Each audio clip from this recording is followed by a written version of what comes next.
kesempatan hari ini, kami akan menyampaikan materi terkait gamifikasi dalam LMS. Kami merupakan dari kelompok 6 yang beranggotakan 3 orang. Baik, pertama-tama kita akan membahas tentang apa sih gamifikasi dalam LMS itu. Gamifikasi dalam LMS itu adalah penerapan elemen permainan atau game dalam Learning Management System atau LMS untuk meningkatkan motivasi dan keterlibatan belajar mahasiswa. Setelah kita mengetahui apa gamifikasi dalam LMS itu, selanjutnya kita akan melanjutkan materi yaitu pengaruh gamifikasi terhadap motivasi belajar mahasiswa. Adapun pengaruh itu yang pertama adalah meningkatkan motivasi. Mahasiswa tentunya lebih aktif berpartisipasi dalam pembelajaran yang didorong dengan adanya poin, penghargaan, dan feedback secara instan. Yang kedua adalah keterlibatan yang meningkat. Mahasiswa tentunya akan merasa lebih tertantang untuk menyelesaikan tugas-tugas pembelajaran dan mendapatkan reward. Yang ketiga adalah interaksi lebih baik, di mana penggunaan elemen leaderboard dan tantangan mendorong mahasiswa untuk berkolaborasi dan berkompetisi secara sehat. Namun, meskipun gamifikasi ini memiliki potensi besar untuk meningkatkan motivasi belajar mahasiswa, tetapi efektivitas dalam meningkatkan hasil belajar mahasiswa itu tidak konsisten.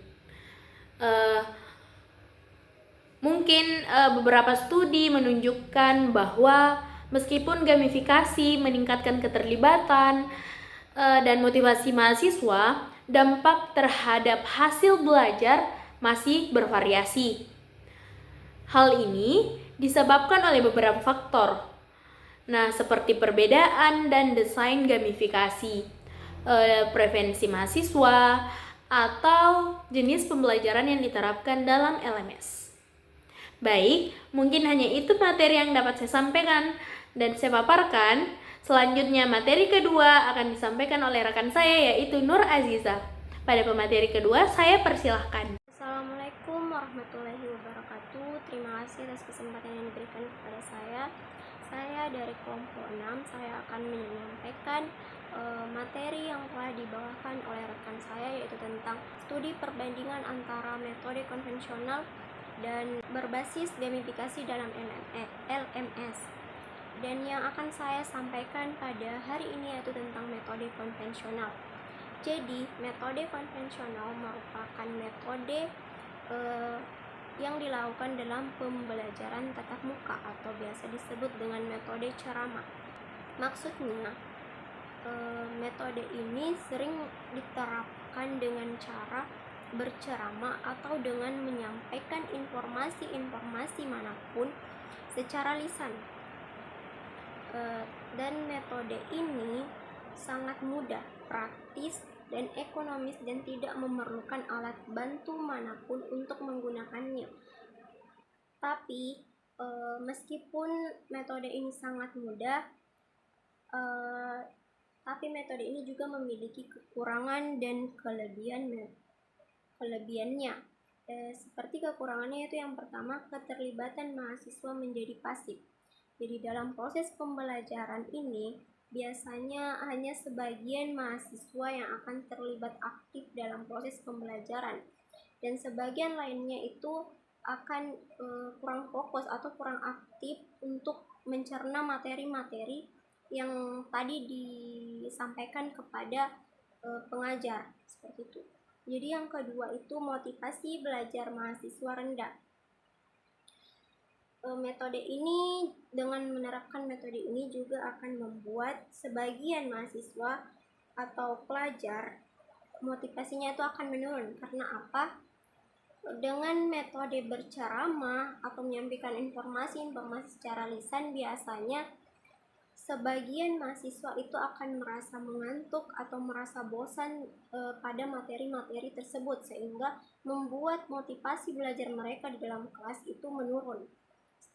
Terus yang ketiga, evaluasi proses belajar sulit dikontrol.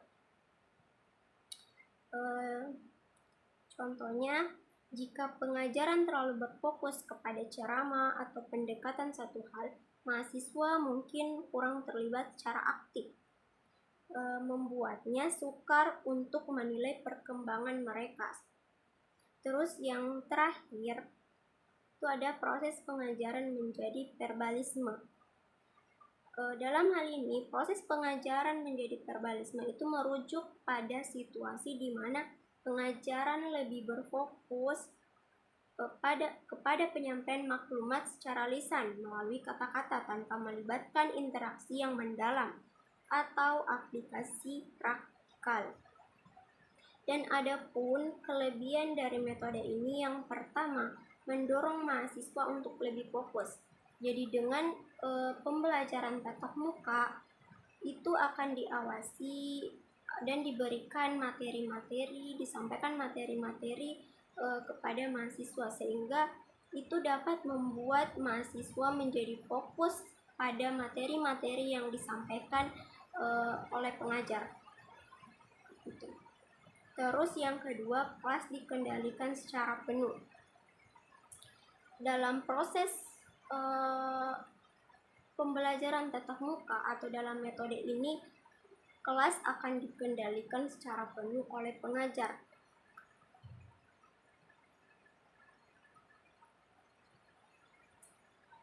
Maksudnya, merujuk pada situasi di mana pengajaran dan pembelajaran di dalam kelas itu diatur dan dipantau sepenuhnya oleh para pengajar atau guru. Terus yang ketiga, menyampaikan pembelajaran.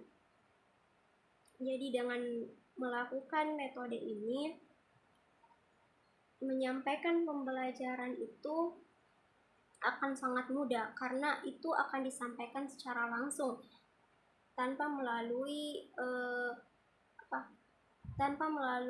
metode dalam jaringan atau secara daring seperti itu. Jadi pembelajaran yang kurang dimengerti oleh mahasiswa itu bisa diberitahukan secara langsung kepada para pengajar tentang materi-materi yang terkait yang telah dibahas seperti itu. Terus yang keempat, itu mudah dilaksanakan. Seperti yang saya bilang tadi di awal, bahwa metode konvensional ini merupakan metode yang praktis, ekonomis, dan tidak memerlukan alat bantu. Jadi metode ini sangat mudah diterapkan dalam pembelajaran tatap muka. Nah, baik, itu materi yang sempat disampaikan oleh rekan saya. Selanjutnya, pemateri ketiga akan memaparkan materinya. Pada pemateri ketiga, saya persilahkan. Assalamualaikum warahmatullahi wabarakatuh. Nah, materi selanjutnya yaitu metode pembelajaran berbasis gamifikasi. Elemen permainan ini mencakup skor, tantangan, penghargaan, dan misi yang harus diselesaikan. Adapun kelebihannya yaitu yang pertama, meningkatkan motivasi, yang dimana gamifikasi ini bertujuan untuk membantu siswa agar tertarik dan termotivasi untuk belajar. Yang kedua yaitu dengan meningkatkan keterlibatan siswa. Nah, dengan adanya elemen interaktif dan penguatan positif, para siswa dapat merasakan keterlibatan dirinya dalam proses pembelajaran. Yang ketiga yaitu mempercepat proses pembelajaran. Nah, gamifikasi ini juga dapat mempercepat proses pemahaman agar siswa tidak merasa terbebani saat proses pembelajaran. Yang terakhir, dapat mendorong kerjasama dan kolaborasi.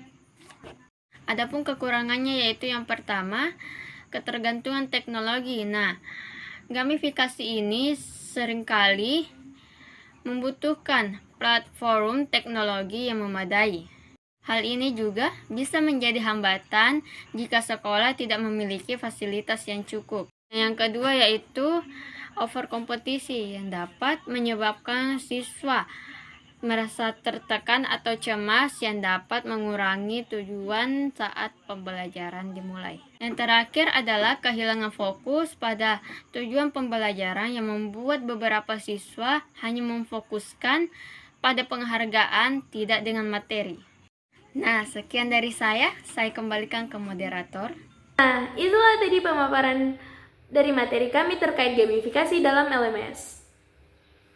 Nah, adapun kesimpulan dari kelompok kami tentang materi yang kami paparkan tadi, yaitu gamifikasi dalam pembelajaran, khususnya dalam mata kuliah literasi teknologi dan informasi, terbukti dapat meningkatkan motivasi dan keterlibatan mahasiswa dengan menerapkan elemen permainan seperti poin, level, tantangan, dan penghargaan.